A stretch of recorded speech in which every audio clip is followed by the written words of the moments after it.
नमोस्तु भगवन। मुनि संघ के चरणों में त्रिवार नमोस्तु, क्षुल्लक जी के चरणों में इच्छामि। गुरुदेव, मेरा कोई प्रश्न नहीं है, एक जिज्ञासा टाइप की है। पिछले दिनों जैन समाज के एक कार्यक्रम में अशोकनगर में एक घटना घटित हुई। सभी लोग उस घटना से अवगत हैं। मेरे मत में यह घटना नहीं होना चाहिए थी। संपूर्ण भारतवर्ष में गुरुदेव इस संबंध में चर्चाएं व्याप्त हैं और संपूर्ण जैन और जैनेतर समाज में इस घटना से क्षोभ है। गुरुदेव, इस संबंध में कृपया मार्गदर्शन देना चाहेंगे। देखो भाई, ये जो घटना है इसे कतई अच्छी नहीं कही जा सकती। आचार्य समय सागर जी महाराज हमारे संघ के सर्वमान आचार्य थे, हैं और रहेंगे। इसमें किसी प्रकार का कोई संशय नहीं है।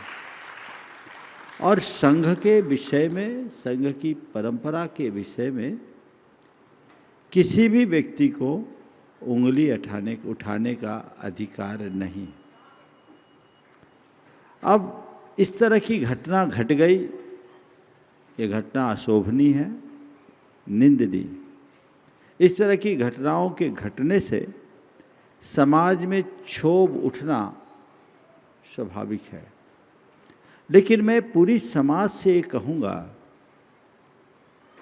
कि हमारा धर्म क्षोभ का नहीं, हमारा धर्म क्षमा का है। अपने क्षोभ को नियंत्रित करना चाहिए। इस क्षोभ के वेग में जो कुछ भी हो रहा है यह भी धर्म सम्मत नहीं कहा जाएगा। हम लोग कहाँ जा रहे हैं? हम अहिंसा के पथ पर चलने वाले लोग थोड़े से भावनात्मक उद्वेग में आकर अगर अपना नियंत्रण खोकर वही प्रदर्शित कर रहे हैं तो हम अपने आप को आचार्य विद्यासागर के भक्त कहलाने के अधिकारी, शिष्य कहलाने के अधिकारी कैसे बने?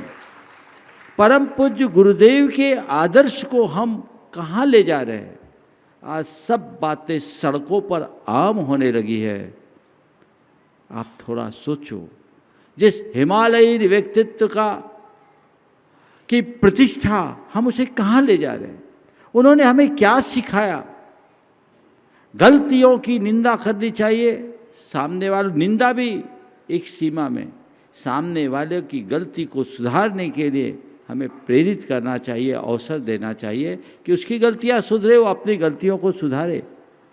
उसको चाहिए कि वो अपनी गलती को केवल क्षमा मांग कर न सुधारे, उसका प्रायश्चित ले और अपना भाव सुधारे, जो भी व्यक्ति संबंधित है। लेकिन समाज को चाहिए कि इस तरह की कोई प्रतिक्रिया न करे जिससे जैन धर्म की प्रतिष्ठा सड़कों पर आ जाए और आप भी अनजाने में हिंसा के भागीदार बन जाए। आप जो भी हैं, मैं सबसे कहूँगा, गलती करने वाले ने गलती की, पर अब हम दूसरी गलतियों से अपने आप को बचाएं। हमें धर्म की प्रभावना को देखना है, समाज को अप्रभावना से बचाना है। परम पूज्य गुरुदेव के गौरव गरिमा को खंडित नहीं होने देना है और अपनी मर्यादा को तार तार होने से बचाना है। हमें इस दिशा में सबको प्रयास करना चाहिए। इस तरह की घटनाओं की पुनरावृत्ति न हो, हमें ये भी सुनिश्चित करना चाहिए। मुझसे कई बार लोगों ने कहा बीच में, महाराज आप कुछ बोल नहीं रहे। मैं तो बोलना भी नहीं चाहता था। मुझसे किसी ने कहा तो मैंने मजाक में कहा, भैया मैं क्या बोलूँ, मैं तो पहली क्लास वाला हूँ। और पहली क्लास वाला किसी को क्या नसीहत देगा? लेकिन फिर भी जो वर्तमान की दशा दिख रही है उससे मन बड़ा व्यथित होता है। एक विकल्प है कि हम जा कहाँ रहे, हमारी परंपरा क्या है, हमारी गरिमा क्या है। हमें उसे ठीक करना चाहिए। मैं सभी भक्तों को कहूँगा भावना में बहकर, भावना के उद्वेग में आकर हम अपनी मर्यादा का उल्लंघन न करें। हम अपनी घर की बात को घर के भीतर समझाने सुलटाने की बात करें, सड़कों पर मर्यादा का चीर हरण न करें। ये हमारा प्रयास होना चाहिए। मुझे उम्मीद है सभी लोग इन बातों पर गंभीरता से विचार करेंगे। परम पूज्य गुरुदेव के प्रति, संघ और संघ की व्यवस्था के प्रति किसी भी व्यक्ति का कुछ भी बोलना कतई उचित नहीं है। लेकिन अगर किसी व्यक्ति ने कुछ बोल दिया, उसको लेकर हम इतना बवाल कर दें कि हमारी मर्यादाएं हमारे हाथ से छिटकने लगे, तो ये भी बुद्धिमानी नहीं कही जाएगी।